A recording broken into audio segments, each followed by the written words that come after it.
I refused to pay for my daughter-in-law's $50,000 cruise. She slapped me and shouted, "Then find somewhere else to live." My son nodded. "I'll squeeze every cent out of you." I walked out with no destination. 2 days later, "I'm glad to have you here. Follow my story until the end and comment the city you're watching from so I can see how far my story has reached. I refuse to pay $50,000 for your cruise, Lilia." The words left my mouth quietly, but they might as well have been a bomb exploding in my son David's living room. I watched as my daughter-in-law's face twisted into something ugly, her perfectly manicured fingers gripping the cruise brochure so tightly it crumpled. "Excuse me." Lilia's voice was ice cold, that tone she used when she wanted to make someone feel small. I'd heard it countless times over the past 5 years since she married my son. I straightened my shoulders, trying to find strength I wasn't sure I still possessed. "You heard me. I won't pay for your anniversary cruise." The silence that followed was deafening. David sat frozen on the couch between us, his eyes darting back and forth like he was watching a tennis match, but I knew which side he'd choose. He always chose Lilia. "Marlene," Lilia said, standing up slowly, her 5'9" frame towering over me as I remained seated. "I think you misunderstood. This isn't a request." My heart started pounding, but I kept my voice steady. "I understood perfectly, and the answer is no." That's when it happened. The sound of her palm connecting with my cheek echoed through the room like a gunshot. The sting was immediate, radiating across my face and down my neck. I touched my cheek, feeling the heat spreading under my skin. "Then find somewhere else to live," Lilia screamed, her composed mask finally slipping. "I'm tired of supporting a selfish old woman who can't even help her own family." I looked at David, waiting for him to defend me, to tell his wife she'd crossed a line. Instead, he nodded slowly, avoiding my eyes. "Mom," he said, his voice barely above a whisper, "maybe it's time you found your own place. Lilia's right. We've been carrying you financially for too long." The betrayal hit harder than the slap. David was my only child, the baby I'd raised alone after his father abandoned us when he was 3. I'd worked double shifts at the diner, sacrificed everything to give him opportunities I never had, and this was how he repaid me. "I've been paying rent here for 2 years, I said, my voice trembling despite my efforts to stay calm. "I've helped with groceries, utilities, even that down payment on your car." Lilia laughed, a sharp, cruel sound. "Helped? You mean the measly $800 a month you contribute? David makes 6 figures, Marlene. Your little contribution is nothing. Then why do you need my $50,000 for a cruise?" I asked. David finally looked at me, and I saw something in his eyes I'd never seen before. Resentment. "Because we deserve it, Mom. Lilia and I work hard. We've earned a luxury vacation with my money." "Money you're just hoarding anyway," Lilia snapped. "What are you saving it for? You're 62 years old with no life, no friends, nothing. At least let your family enjoy it." The words cut deep because part of them was true. I had become isolated over the years, especially after moving in with them. Lilia had slowly but systematically distanced me from my few friends, always finding reasons why I couldn't attend gatherings or why people couldn't visit. "I'm saving it for emergencies," I said weakly. "Well, this is an emergency," David said, standing up and crossing his arms. "Our marriage needs this trip, Mom, and if you can't support that, then maybe you need to reevaluate what family means to you." I stared at my son, this man I barely recognized. When had he become so cold? When had he started speaking to me like I was a burden instead of his mother? "I see," I whispered, gathering my purse and standing on shaky legs. "I'll pack my things." "Good," Lilia said, settling back onto the couch with a satisfied smirk.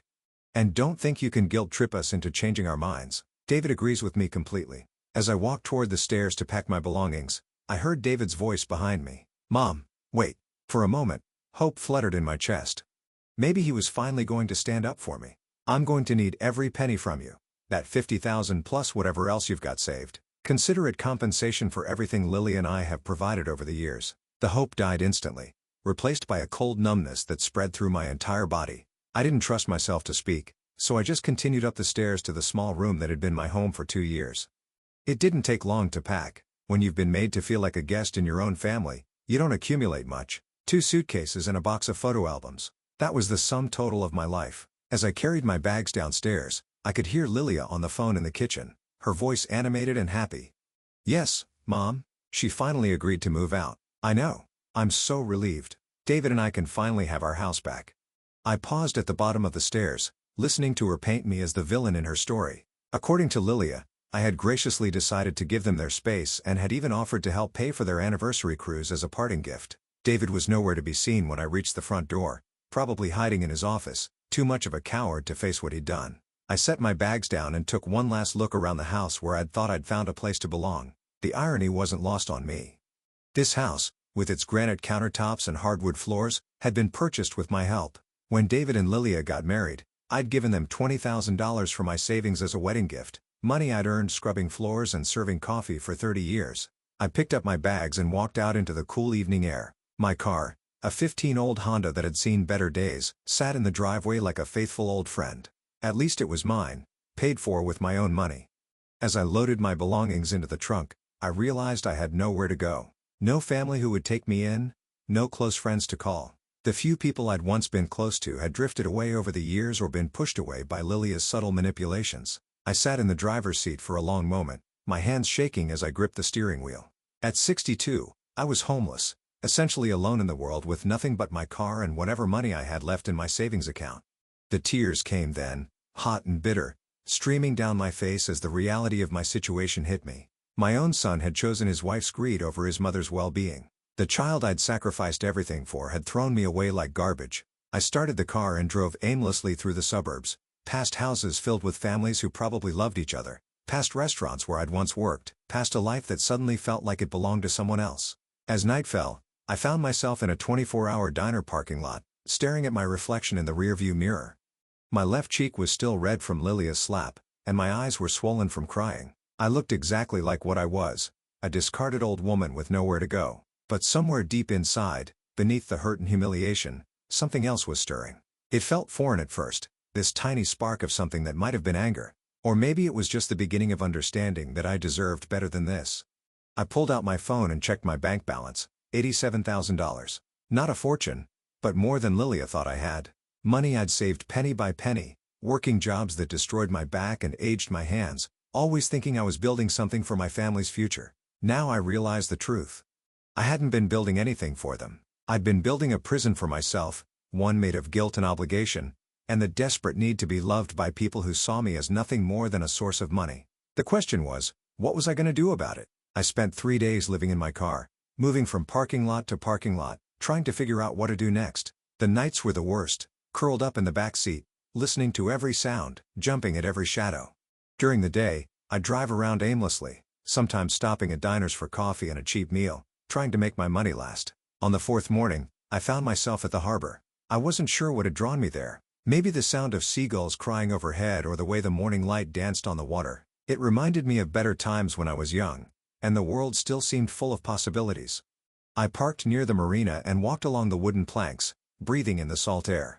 Massive cruise ships towered above smaller boats, their white hulls gleaming in the sunlight. I'd never been on a cruise, could never afford such luxury, but I'd always imagined what it would be like to just sail away from all your problems. That's when I saw him. He was standing on the deck of one of the largest ships, wearing a crisp white captain's uniform, his silver hair catching the morning breeze. Even after 40 years, I'd have recognized that profile anywhere. The strong jaw, the way he held his shoulders, the careful way he moved. James Morrison. My heart stopped beating for a moment, then started again so hard I could feel it in my throat. James Morrison, my first love, the man I'd thought I'd marry before life got complicated and pulled us in different directions. I hadn't seen him since 1983 when we were both 22 and thought we had all the time in the world. I stood frozen on the dock, debating whether to run before he noticed me. I probably looked terrible. I'd been living in my car for 3 days after all. My hair was pulled back in a messy ponytail, and I was wearing the same jeans and sweater I'd put on when I left David's house. But before I could decide, he looked up and our eyes met across the water. The recognition was instant. His face broke into a smile, that same smile that had made my teenage heart race, and he raised his hand in a wave. Then he was moving, walking quickly along the ship's deck toward the gangway. Marlene? Marlene Patterson? Hearing my maiden name after so many years brought tears to my eyes. It's Marlene Cooper now, I called back, though even as I said it, I wondered if that was still true. Was I still a Cooper if my son had disowned me? James was jogging down the gangway now, and I could see the years had been kind to him. He was still tall and lean, though his hair had gone completely silver, and there were lines around his eyes that spoke of years spent squinting into ocean sunlight. "My God," he said when he reached me, stopping just a few feet away. "Marlene, after all these years."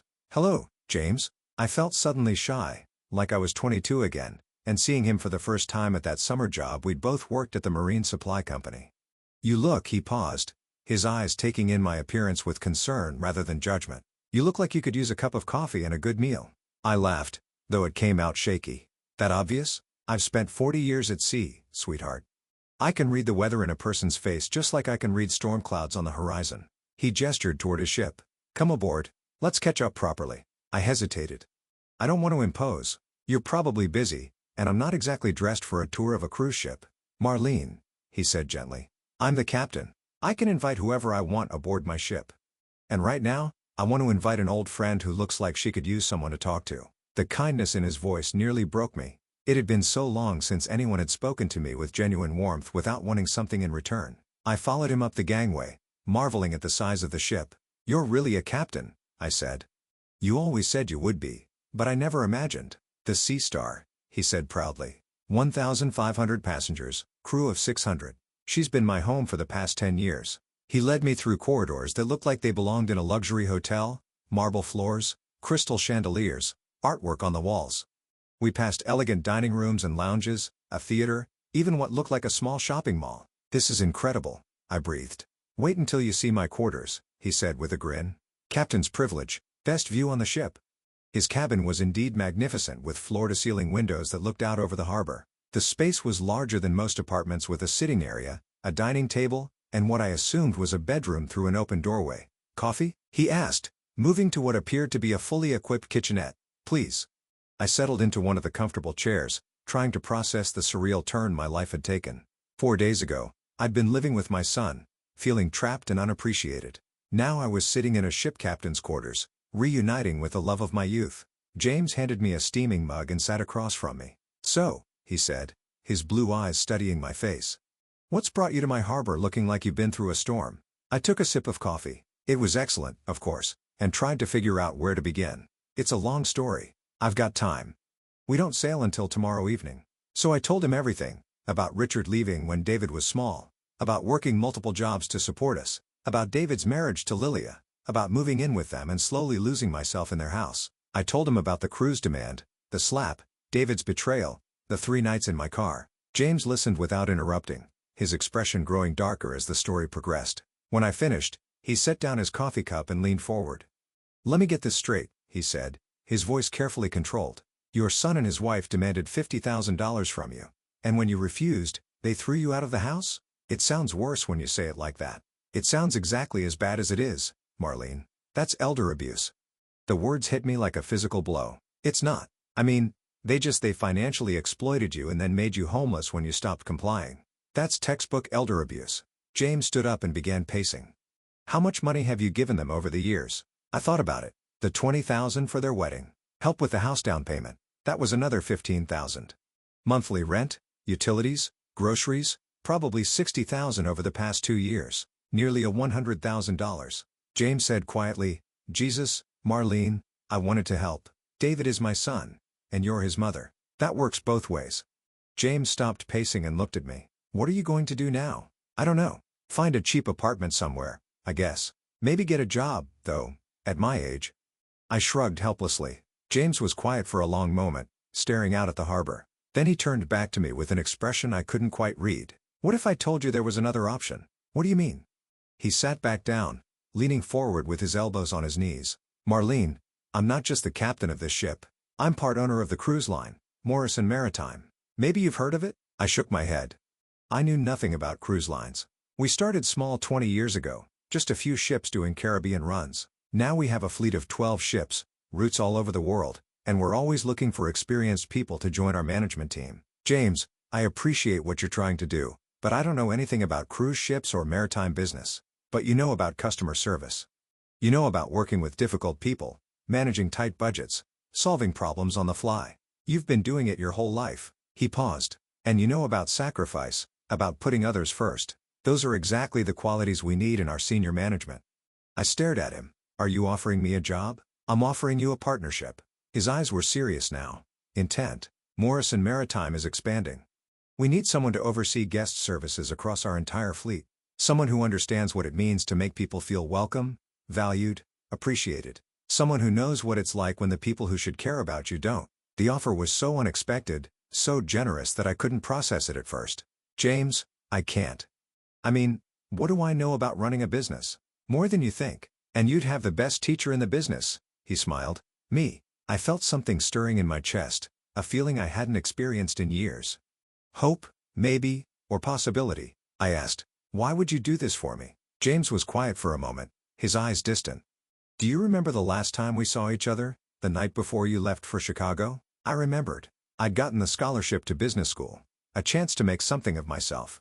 James had been offered his first position as a junior officer on a cargo ship. We'd both known we were being pulled in different directions, but we'd been too young to fight for what we had. I should have asked you to marry me that night, he said softly. I should have found a way to make it work. Instead, I let you go, and it's been one of my biggest regrets. My breath caught. James, I'm not saying this to pressure you or because I expect anything romantic to happen. I'm saying it because I never stopped caring about you, Marlene. And if I can give you a chance to start over, to build something meaningful after what they did to you, then maybe I can make up for some of that lost time. I set down my coffee cup with trembling hands. Outside the windows, the harbor bustled with activity. People going about their lives, pursuing their dreams, building their futures. For so long, I'd felt like I was just existing, serving everyone else's dreams while my own withered away. I don't know anything about business partnerships, I said slowly. Then it's a good thing you'll have an excellent teacher. James smiled. What do you say, Marlene? Ready to sail away from all this and start a new adventure? I looked around his elegant cabin, thought about my car in the parking lot with everything I owned crammed into 2 suitcases. Then I thought about David and Lilia, probably already booking their cruise, spending money they'd expected to extort from me. Maybe it was time to stop being the victim in my own story. Yes, I said, surprising myself with how certain I sounded. Yes, I think I am. The next 6 weeks passed like a whirlwind. James wasn't kidding when he said I'd have the best teacher in the business. Every morning, I'd arrive at the Morrison Maritime offices, a gleaming building overlooking the harbor, and dive into learning everything about the cruise industry. It was overwhelming at first. Guest services protocols, safety regulations, staff management, vendor relationships, food and beverage operations, my head spun with information. But gradually, pieces started falling into place. The customer service skills I'd developed over 30 years of waitressing translated perfectly to hospitality management. The budget management I'd learned from years of stretching every dollar suddenly became fleet-wide cost optimization. You're a natural at this, James said one afternoon as we reviewed guest satisfaction surveys from the previous quarter. We were in his office, papers spread across a conference table that probably cost more than I used to make in a year. I'm just applying common sense, I replied, though I felt a flush of pride at his words. People want to feel valued. They want their problems solved quickly and their good times enhanced. It's not rocket science. You'd be surprised how many people in this industry forget that, James said with a smile. They get caught up in profit margins and efficiency metrics and forget that we're in the business of making memories. I'd been staying in a company apartment near the offices, a beautiful 1-bedroom with a view of the water. It was temporary, James assured me, just until I decided where I wanted to live permanently. The freedom to make that choice still felt surreal. 3 weeks into my training, James made the partnership official. I signed papers that made me a 25% owner of Morrison Maritime with full authority over guest services operations. My investment was the $50,000 I'd refused to give Lilia, money that was now working for me instead of funding someone else's luxury. Are you sure about this? I'd asked James as we sat in the lawyer's office. This is a huge risk for you. The biggest risk I ever took was letting you walk away 40 years ago, he'd replied. I'm not making that mistake twice. The romantic tension between us was impossible to ignore, but we were both taking things slowly. We'd have dinner together most evenings, sometimes in nice restaurants, sometimes just takeout in his apartment. We'd talk for hours about the past, about the business, about everything except what was growing between us. I was different now. I could feel it in the way I carried myself, in the confidence that crept into my voice during business meetings. For the first time in decades, I wasn't apologizing for taking up space. I wasn't grateful for scraps of attention.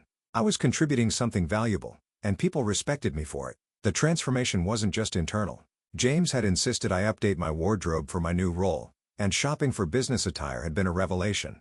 I'd spent so many years buying whatever was cheapest, whatever would last longest, that I'd forgotten what it felt like to choose clothes that actually flattered me.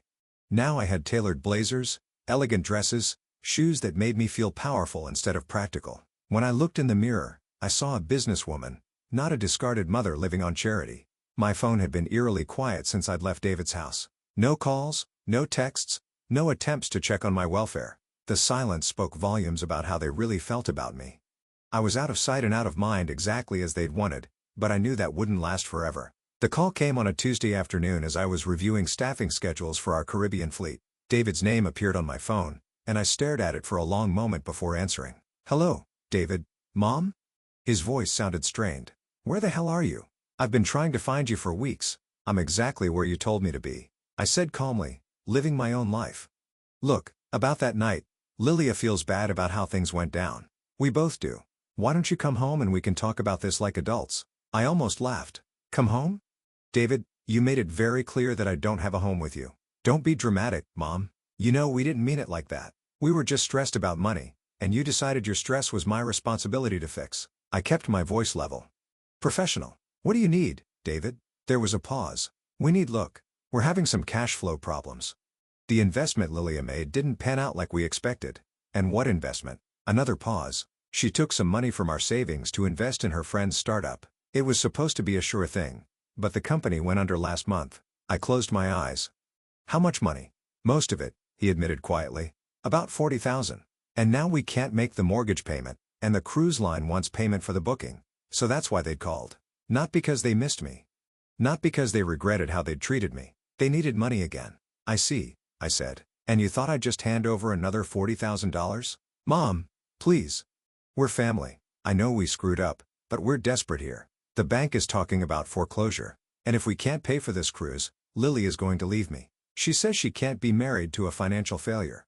The old Marlene would have felt guilty. The old Marlene would have rushed to fix their problems, would have sacrificed her own security to bail them out once again. But I wasn't the old Marlene anymore. "David, I want you to listen to me very carefully," I said. "I am not going to give you any money. Not for your mortgage, not for your cruise, not for anything. Mom, you don't understand."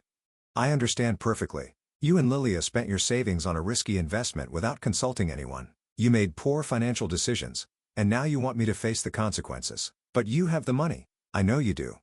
How I spend my money is no longer your concern." I could hear him breathing heavily on the other end of the line. "You made that very clear when you threw me out of your house." "We didn't throw you out. We just asked you to contribute more to the household. You demanded $50,000 and then assaulted me when I refused.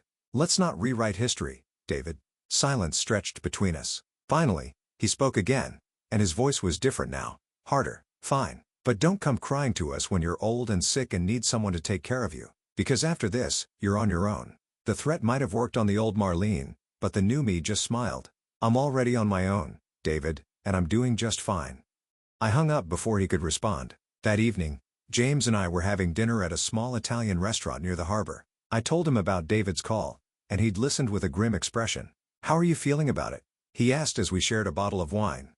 "Relieved, actually," I said, surprising myself with the honesty. For years, I kept waiting for him to appreciate what I was doing for him. I kept thinking that if I just gave enough, sacrificed enough, he'd finally see me as more than just a source of money. And now I know that was never going to happen. He doesn't see me as his mother. He sees me as his backup plan, and I'm done being anyone's backup plan. James reached across the table and took my hand. "I'm proud of you." The simple words meant more to me than any grand gesture. When was the last time someone had been proud of me? When was the last time someone had seen my strength instead of just my usefulness? "There's something else," James said, his thumb tracing patterns on my knuckles. "I got a call today from our booking department. Someone made a reservation on the Sea Star for next month's Caribbean cruise. A Mr. and Mrs. David Cooper." My heart stopped. They booked the cruise even without my money. Apparently, they found the money somewhere. Credit cards, probably. James's expression was carefully neutral. "The cruise, they couldn't afford without your 50,000. I stared at him, processing this information. "They're going to be on your ship." "On our ship. It appears so." James squeezed my hand. "The question is, what do you want to do about it?" I thought about it for a long moment. David and Lilia would board that ship expecting a luxury vacation, probably paid for with borrowed money they had no realistic way to repay. They'd strut around the decks, take selfies by the pool, complain about the service if their towels weren't fluffy enough, and they'd have no idea that the woman they'd discarded, the mother they'd used and thrown away, was now part owner of the very company providing their vacation. "I want to be there," I said finally, "not to cause trouble, not to confront them. I just want to see who I really was to them now that I know who I really am to myself." James nodded slowly. "The Sea Star is launching a new guest services program next month. It would be the perfect opportunity for the new VP of Guest Services to be on board, observing operations firsthand." "VP of Guest Services?" I raised an eyebrow. "Effective immediately," James said with a smile. That is, if you're interested in the position. I looked around the restaurant, at the other diners enjoying their evening, at the harbor lights twinkling through the windows. 6 weeks ago, I'd been sleeping in my car, discarded and alone. Now I was a business owner, a vice president, a woman with choices and power and a future. I'm very interested, I said. James lifted his wine glass. To new beginnings. To new beginnings, I agreed, clinking my glass against his. But as we drank, I was already thinking about the cruise, about David and Lilia stepping onto our ship, still believing I was the weak, desperate woman they'd pushed around. They had no idea what they were walking into, and I intended to keep it that way, at least for a while. The anticipation was already building, a mixture of nervousness and excitement that I hadn't felt in years. For the first time in my life, I wasn't going to be the victim of someone else's story. I was going to be the author of my own. The morning of embarkation, I stood on the bridge of the Sea Star watching passengers stream up the gangways. The organized chaos of cruise ship boarding was something I'd learned to appreciate over the past month. 1,500 people, all excited for their vacation, all expecting everything to go perfectly. I'd been living aboard the ship for 2 weeks now, learning every detail of operations from the inside. My cabin was on the same deck as James, connected by a private corridor that we hadn't discussed, but both appreciated.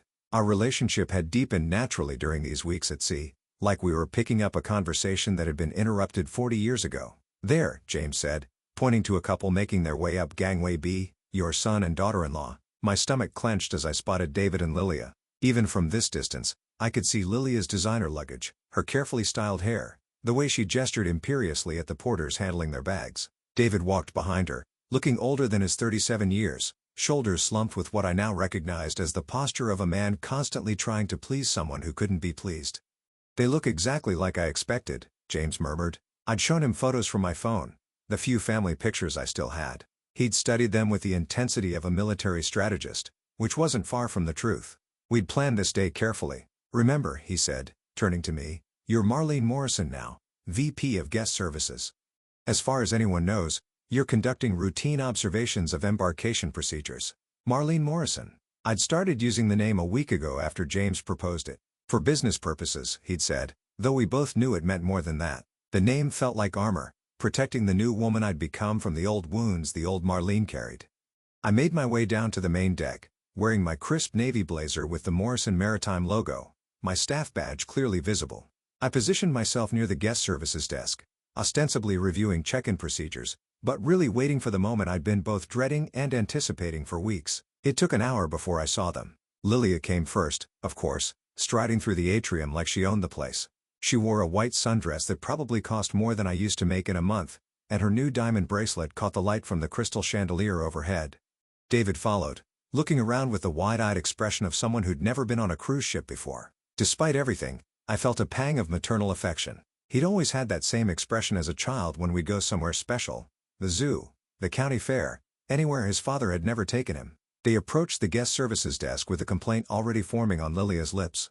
"Excuse me," she said to Maria, our head guest services representative, "but there seems to be some mistake with our cabin assignment. We booked a balcony suite, but we're being placed in some tiny interior room." Maria checked her computer with the practiced patience of someone who dealt with entitled passengers all day. "I show you in cabin 4127, which is indeed an interior cabin. That matches your booking confirmation." "That's impossible," Lilia snapped. "I specifically requested a balcony suite." "I understand your frustration, ma'am. Let me see what upgrades might be available." Maria's fingers flew over her keyboard. "I do have some balcony cabins available, but there would be an upgrade fee of $800 per night. For a 7-night cruise, that would be $5,600, David interrupted, his voice tight. "We can't afford that." Lilia whipped around to glare at him. "Don't embarrass me, David. We'll take the upgrade." "Lilia, we've already maxed out the credit cards just to pay for this trip." "We can't then figure it out," she hissed, low enough that she thought only he could hear. But I was standing close enough to catch every word. "I am not spending my anniversary cruise in some closet without a window. This was my chance." I stepped forward, my professional smile in place. "Excuse me," I said, approaching the desk. "Is there a problem I can help with?" Maria looked relieved to see me. "Miss Morrison, these guests are hoping to upgrade their cabin." Lilia turned to me, and for a moment, I thought she might recognize me. But her eyes passed over me without a flicker of recognition. To her, I was just another service employee. "Finally, someone who might actually be helpful," Lilia said with exaggerated relief. "This young woman seems to think we can't afford a simple cabin upgrade." I looked at her steadily. This woman who had slapped me, thrown me out of my home, tried to steal my life savings. She was looking at me expectantly, waiting for me to solve her problem, just like she'd always expected me to solve her problems. "I'm Marlene Morrison, Vice President of Guest Services," I said, extending my hand. "And you are?" "Lilia Cooper," she said, shaking my hand with the limp grip of someone who considered handshakes beneath her. "And this is my husband, David.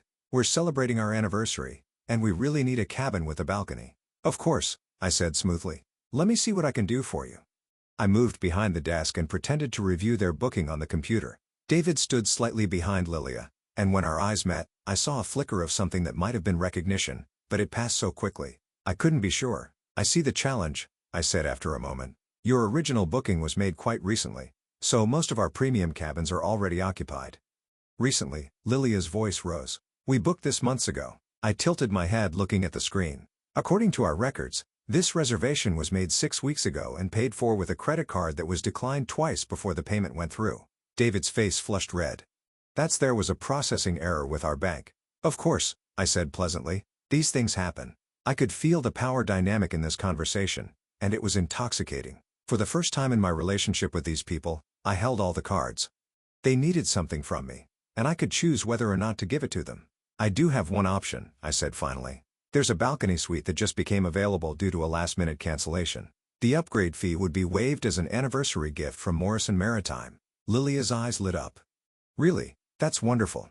There is one small condition," I continued. "The suite comes with dedicated concierge service, which means you'll be working directly with me throughout your cruise to ensure everything meets our highest standards." "That sounds perfect," Lilia gushed. "We appreciate excellent service." I smiled. "Excellent.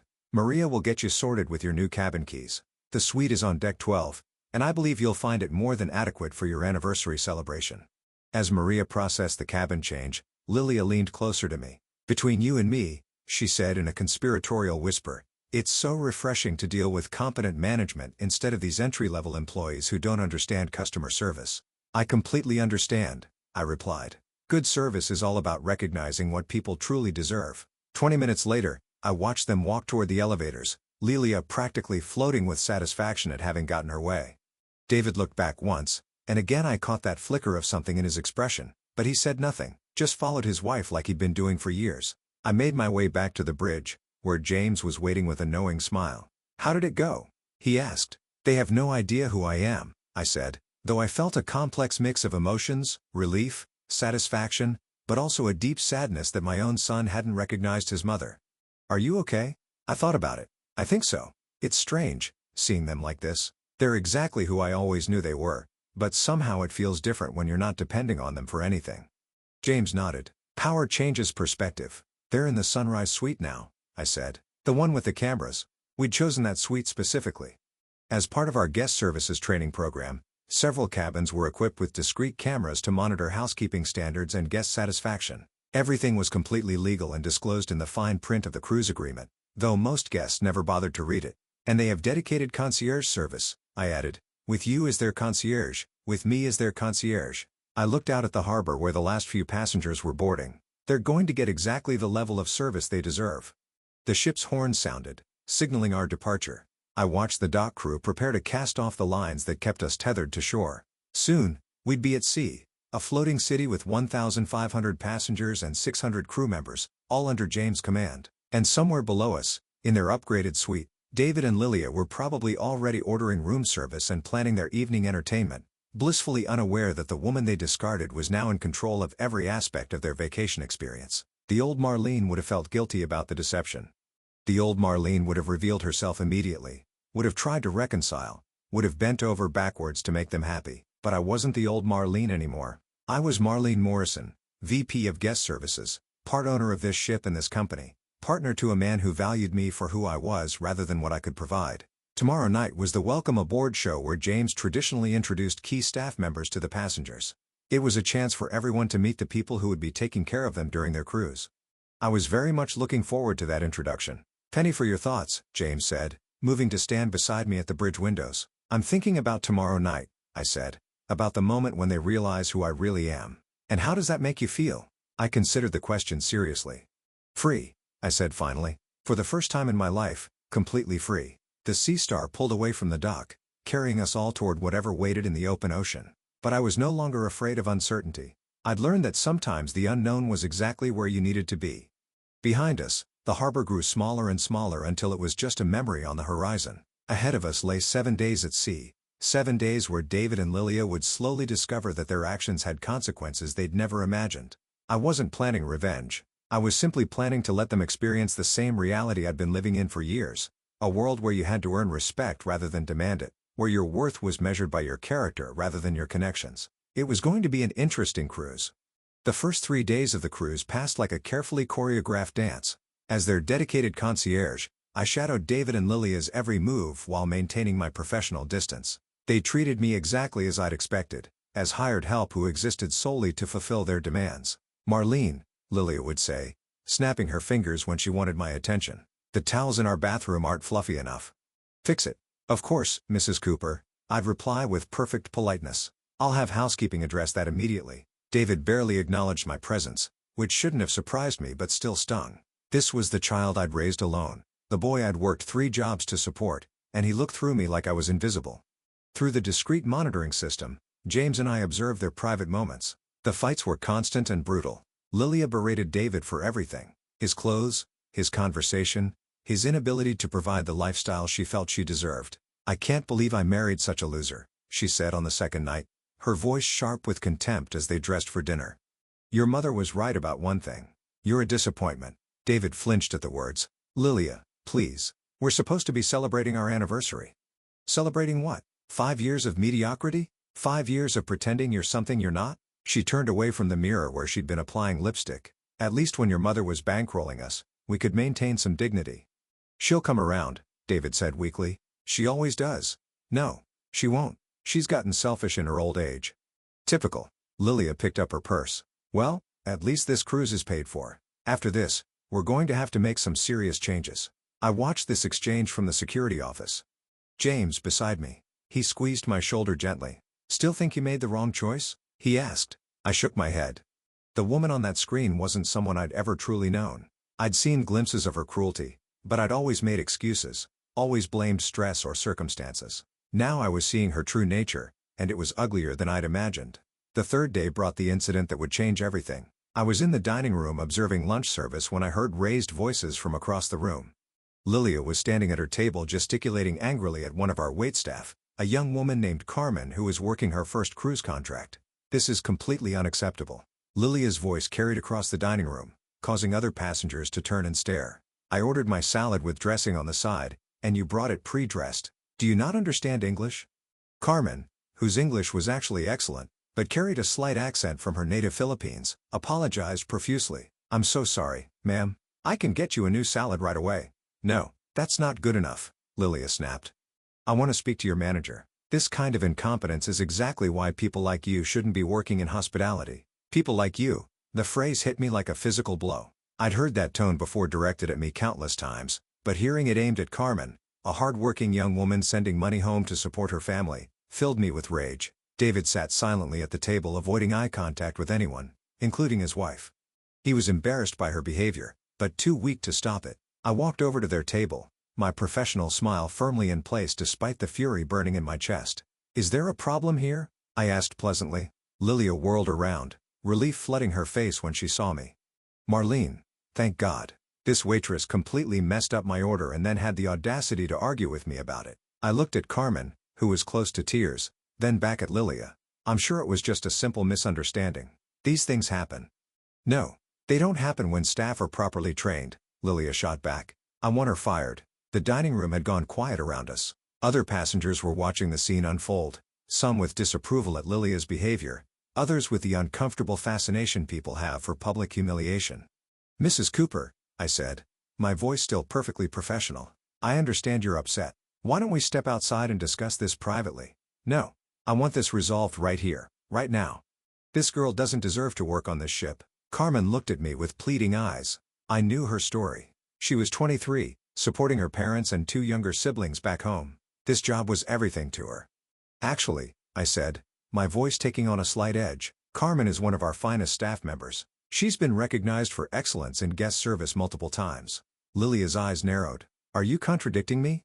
I'm providing accurate information about our staff. I smiled, but there was steel in it now. Perhaps the confusion arose from a miscommunication about your order. There was no miscommunication.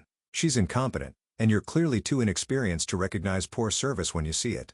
The insult hung in the air between us. Around the dining room, I could see other passengers shifting uncomfortably. This was the moment I'd been building toward for 3 days. The moment when Lilia's true nature would be on full display for everyone to see. I assure you, Mrs. Cooper, I have extensive experience in guest services, I said quietly. More than you might realize. Something in my tone must have penetrated her self-righteous fury because she paused, studying my face more carefully than she had since boarding. Don't I know you from somewhere? She asked slowly. David looked up for the first time since the argument began. His eyes met mine, and I saw recognition dawn in them like a sunrise. His face went white. Mom? He whispered. The word dropped into the silent dining room like a stone into still water. Lilia spun around to stare at David, then back at me, her mouth opening and closing without sound. Hello, David, I said calmly. Hello, Lilia. Lilia's face cycled through a dozen emotions: shock, confusion, anger, and finally, humiliation, as she realized that everyone in the dining room had heard David call me Mom. You, she started, then stopped, her brain clearly struggling to process the situation. You're supposed to be homeless, destitute, begging you to take me back? I finished for her. I was for about 4 days. Then I found something better. David was staring at me like I was a ghost. How are you here? How are you on this ship? I work here, I said simply. Well, actually, I own part of it. The statement hit them like a physical blow.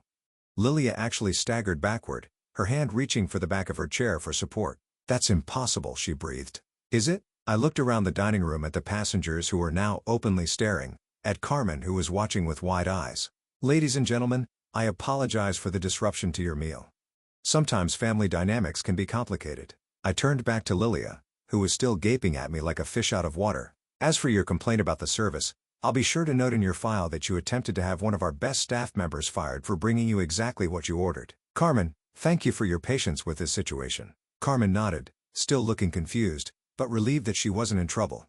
Now, I continued, looking at David and Lilia, I believe you were enjoying your anniversary cruise. Please don't let me interrupt that. We'll have plenty of time to catch up later. I started to walk away, but Lilia's voice stopped me. Wait. Her voice was shrill with panic. You can't just. We need to talk. I turned back, my expression politely inquiring. About what? About? About everything. About what happened. About the misunderstanding? There was no misunderstanding, Lilia. You made your feelings about me very clear. I gestured around the elegant dining room. As you can see, I've moved on. David finally found his voice. Mom, please, can we go somewhere private and talk? For a moment, looking at my son's pale, desperate face, I felt the old impulse to comfort him, to make everything okay. But that impulse was weaker now, tempered by the knowledge of what he was really asking for.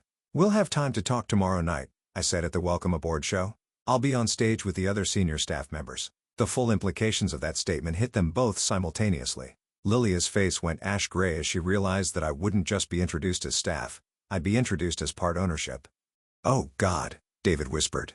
What have we done? I looked at him for a long moment. This man who had thrown me out of his house, who had chosen his wife's cruelty over his mother's love, who had seen me as nothing more than a source of money. You got exactly what you wanted, I said quietly. A life without me in it. Then I walked away, leaving them sitting in their luxury dining room, surrounded by the whispers of other passengers who had witnessed their public humiliation. As I made my way back to the staff areas, I felt lighter than I had in years. The secret was out. The pretense was over. Tomorrow night, when James introduced me to the entire ship as his business partner and the woman he loved, David and Lilia would understand the full scope of what they had lost. But more importantly, I would finally be free of the last chains that bound me to a family that had never truly valued me. The old Marlene would have felt guilty about their embarrassment. The new Marlene, Marlene Morrison, felt only the sweet satisfaction of justice finally served. Tonight, I would have dinner with James in the captain's quarters, planning our future together. Tomorrow night, I would stand on that stage as an equal partner in a business empire, loved and respected by a man who saw my worth. And David and Lilia would sit in the audience, finally understanding that their actions had consequences they never could have imagined. The theater was packed for the Welcome Aboard show. 1,500 passengers filled the red velvet seats, all dressed in their cruise finery, excited for the evening's entertainment. From backstage, I could hear the buzz of conversation, the clink of champagne glasses, the anticipatory energy that always preceded these events. I stood in the wings wearing an elegant navy cocktail dress that James had helped me choose. Sophisticated, confident, beautiful. The woman in the mirror looked nothing like the broken, discarded mother who had slept in her car 2 months ago. She looked like someone who belonged on this stage, someone who had earned her place in the world. "You ready for this?" James asked, adjusting his dress uniform. As captain, he would open the show and introduce the key staff members, including me. "More ready than I've ever been for anything," I replied, and meant it. Through a gap in the curtain, I could see David and Lilia in the third row. They dressed up for the evening, probably their finest clothes, purchased for this cruise they couldn't afford. David kept checking his phone nervously, while Lilia sat rigid beside him, her face a mask of barely controlled anxiety. They'd tried to contact me 3 times since yesterday's dining room incident. Calls to my cabin, messages left with guest services, even an attempt to corner me near the pool deck. I'd avoided them all, maintaining my professional duties while staying just out of reach. Let them stew, let them wonder, let them experience the same uncertainty I'd lived with for years. The lights dimmed, and James stepped onto the stage to thunderous applause. He was magnificent in his captain's uniform, commanding and confident as he welcomed the passengers aboard the Sea Star. "Ladies and gentlemen," his voice carried easily across the theater.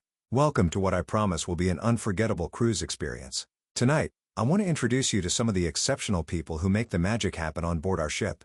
He introduced the executive chef, the cruise director, the hotel manager, each receiving warm applause as they took their moment in the spotlight. I watched from the wings, my heart beating steadily, calmly. This was my moment, the culmination of everything I'd worked toward. "And now," James continued, his voice taking on a special warmth, "I want to introduce someone very special to our Morrison Maritime family. Please welcome our Vice President of Guest Services and my business partner, Marlene Morrison." The applause that greeted me as I walked onto the stage was warm and genuine, but I wasn't looking at the broader audience. I was looking directly at David and Lilia, watching their faces as the full reality of my transformation hit them. Lilia's mouth fell open. David went white as a sheet. Around them, other passengers applauded politely, unaware of the family drama playing out in the third row. "Marlene joined our company 2 months ago," James continued, his hand finding mine as I reached his side, "bringing decades of hospitality experience and a passion for ensuring every guest feels valued and appreciated. She's also the woman I'm going to marry." The last statement sent a ripple of surprised delight through the audience. Passengers loved romance, and the idea of the captain finding love with his business partner was exactly the kind of story they'd remember long after the cruise ended. But in the third row, David looked like he might be sick. James leaned down and kissed me gently, a sweet public declaration of his love and commitment. The audience erupted in enthusiastic applause and cheers. "We're very excited about our future together," I said into the microphone, my voice clear and strong, both personally and professionally. "Morrison Maritime has become my home, and I'm committed to making sure every passenger experiences the same sense of belonging and appreciation that I found here." The irony of those words, spoken while looking directly at the son who had made me homeless, was not lost on me. After the show, as passengers mingled in the theater lobby, David and Lilia made their way toward the stage. I watched them approach, noting how they moved, David hesitant and unsure, Lilia with the determined stride of someone who still believed she could manipulate her way out of trouble. "Mom," David said when they reached me, his voice barely audible over the crowd noise. "We need to talk." "I'm sure you do," I replied pleasantly, "but I'm rather busy tonight. Business partner responsibilities. You understand?" Lilia stepped forward, and I could see her struggling to find the right approach. The woman who had slapped me, thrown me out, demanded my money, was now faced with the reality that I held all the power. "Marlene," she said, trying for a conciliatory tone, "there's been a terrible misunderstanding. When we said those things, we were under so much stress." "What things?" I asked innocently. "When you demanded $50,000, when you slapped me, when you threw me out of the house, or when you tried to have my staff member fired yesterday for doing her job correctly." Each item on my list hit them like a physical blow. Other passengers were starting to notice the tense conversation, and Lilia was clearly aware of the attention. "Please," David said, his voice cracking. "Can we just go somewhere private and work this out? You're still my mother." The words hung in the air between us. "You're still my mother." As if that meant something. As if the bond he'd severed so callously could be restored with a simple reminder of biology. "Am I?" I asked quietly. "Because when you threw me out of your house, you made it very clear that I was no longer part of your family." "We were wrong," he said, tears starting to form in his eyes. "We made a mistake, but you can't just cut us off completely. We're family." I looked at this man who had been my whole world for so many years, this child I'd sacrificed everything for, and felt a strange sort of peace. The desperate need for his love and approval had finally died, replaced by something much more valuable, self-respect. David, I said gently, for 37 years, I gave you everything I had, my time, my money, my energy, my dreams. I worked myself to exhaustion to give you opportunities I never had. And when you met Lilia, I welcomed her into our family. I helped you buy your house, supported you through career changes, babysat when you needed time alone together. He nodded, tears now flowing freely. I know, Mom, I know you did so much for us. And when I finally needed something from you, not money, not material support, just basic respect and kindness, you chose her demands over my dignity. I gestured toward Lilia, who was standing frozen beside him. You watched her hit me and did nothing. You threw me out of your home and threatened to take everything I had left. I'm sorry, he whispered. I'm so sorry. I don't know what I was thinking. You were thinking exactly what you always think, I said, my voice still gentle but firm. You were thinking about what was easiest for you, what would cause you the least conflict with your wife. You weren't thinking about me at all. Lilia finally found her voice. Look. We all said things we didn't mean, but we're family. Families forgive each other. I turned to look at her. This woman who had systematically isolated me from my son, who had seen me as nothing more than a convenient ATM. Lilia, I said. You've never considered me family. You've tolerated me when I was useful and discarded me when I wasn't. That's not what family does. But the money, she started. What about it? You have so much, and we're struggling. The house, the debts, we could lose everything. I nodded thoughtfully. You're right, you could lose everything. In fact, you probably will. Bad financial decisions tend to have consequences. The bluntness of my response clearly shocked her. She'd expected me to soften, to offer help, to fall back into my old pattern of rescuing them from their own choices. You'd really let us lose our house? David asked, his voice hollow with disbelief. I'm not letting you do anything, I replied. Your financial situation is the result of your own decisions. Lilia's failed investment, your refusal to live within your means, your assumption that I would always be there to bail you out, none of that is my responsibility anymore. James appeared at my side, having finished his post-show duties. He took in the scene immediately, the tears, the tension, the desperate expressions on David and Lilia's faces. Everything all right here? He asked, his arm sliding protectively around my waist. Just catching up with my son and daughter-in-law, I said. They were just leaving. We weren't. Lilia started, but I cut her off. Yes, you were. This conversation is over. David looked at me one last time, his eyes pleading. Mom, please, I'll do anything. I'll leave Lilia if that's what you want. I'll get on my knees and beg. Just please don't abandon me. The offer to leave Lilia was clearly desperate and hollow.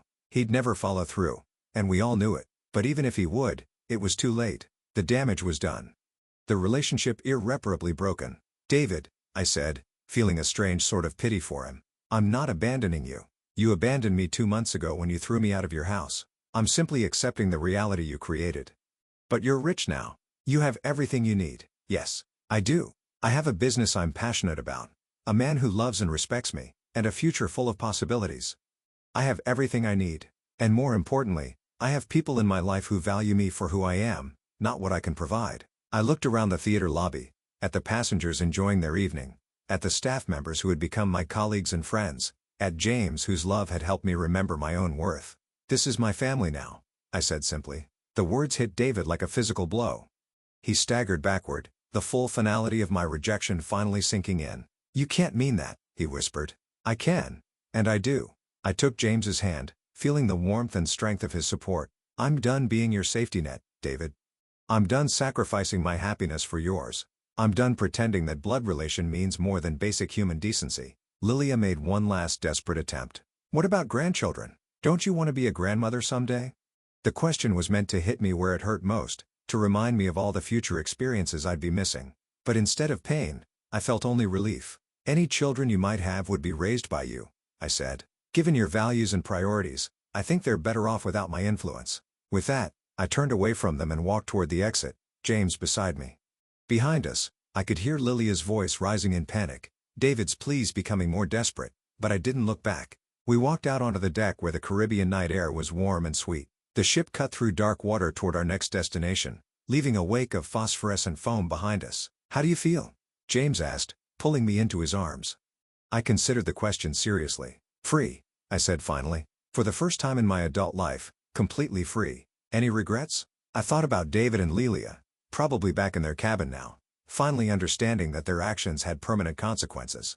I thought about the grandchildren I might never meet, the family gatherings I'd never attend, the traditional connections I was severing forever. None, I said, and meant it. James kissed me then, soft and sweet under the Caribbean stars. When we broke apart, he was smiling. So what do you want to do with all this freedom? I looked out at the endless ocean stretching to the horizon, full of islands we'd explore together, adventures we'd share, a business we'd build side by side. Everything, I said. I want to do everything. The next morning, David and Lilia disembarked at our first port of call. They didn't complete the cruise, didn't enjoy the vacation they'd bankrupted themselves to afford. Instead, they flew home to face their mounting debts and dying marriage without the safety net they'd taken for granted for so long.